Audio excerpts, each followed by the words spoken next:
배달 앱으로 시키면 전화로 음식을 주문했을 때보다 좀 더 양이 적게 오는 것 같아요. 아무래도 수수료 때문에 더 적게 주는 거 아닐까요? 배달 앱으로 시키면 진짜 음식이 조금 오는지 궁금해요. 자, 궁금증을 해결하기 위해 진정남이 출동했습니다.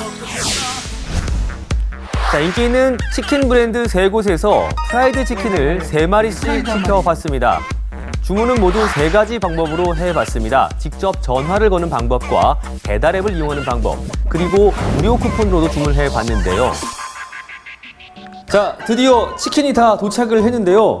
굉장히 냄새가 좋습니다. 과연 배달을 시키는 방법, 또 결제를 하는 방법에 따라서 품질도 차이가 날지 확인해 보겠습니다. 치킨을 제외한 음료수와 양념 등 부속물들은 모두 동일했습니다. 그런데 무게가 다소 차이가 났는데요. 자, 평균 무게는 예상외로 이 배달앱 치킨이 가장 무거웠고요. 쿠폰으로 시킨 치킨이 제일 가벼웠습니다. 조각으로 따지자면 반 조각에서 한 조각 정도 차이가 난다는 사실을 확인할 수 있었습니다. 자, 속설을 깨고 배달앱이 오히려 더 많이 왔는데 다른 음식도 그럴지 이번엔 분식과 중국 음식을 시켜봤습니다.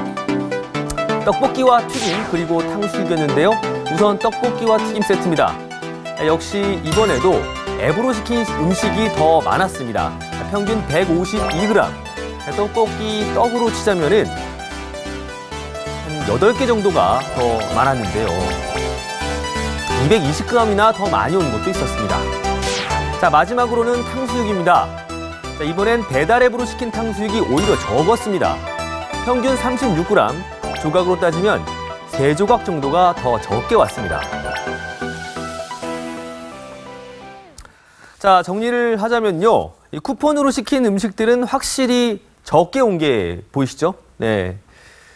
네, 적게 온 게 가장 적게 왔고요. 네. 또 치킨이나 분식 같은 경우에는 배달 앱으로 시켰을 때 음식량이 가장 많았고요.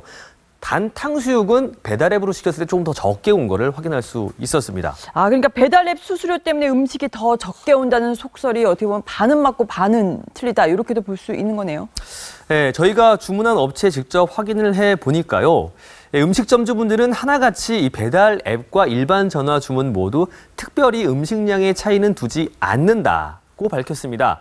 특히 프랜차이즈 업체들의 경우에는 본사 차원에서 음식 정량제를 실시하고 있는 경우도 많아서 주문 방법에 따라서 음식량의 차이를 두는 건 불가능하다고 설명을 했습니다. 근데 치킨이나 분식의 경우에는 앱으로 시켰을 때 더 좋잖아요. 그렇죠. 이건 뭐 분명히 좀 신경을 쓰고 있다라고도 볼 수 있는 포인트죠. 네. 최근 들어서 이 치킨과 분식 업체들의 배달앱 주문 비중이 급속도로 늘고 있습니다. 이 업체 입장에서는 매출이 일어나는 중요한 수단 중 하나인 배달앱으로 찾아오는 손님들을 홀대할 수는 없는 거죠.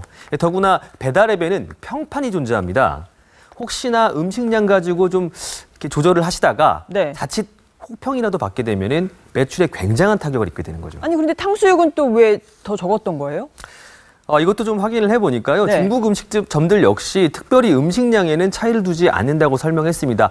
그런데 그 일부 한 업주께서는 아직 이 전체 매출에서 배달앱이 차지하는 비중이 좀 적은 데다가 네. 또 수수료가 좀 적게 드는 전화 주문 고객에 조금 더 서비스를 하는 경우가 있다. 뭐 이렇게 설명을 했습니다. 아, 그렇군요.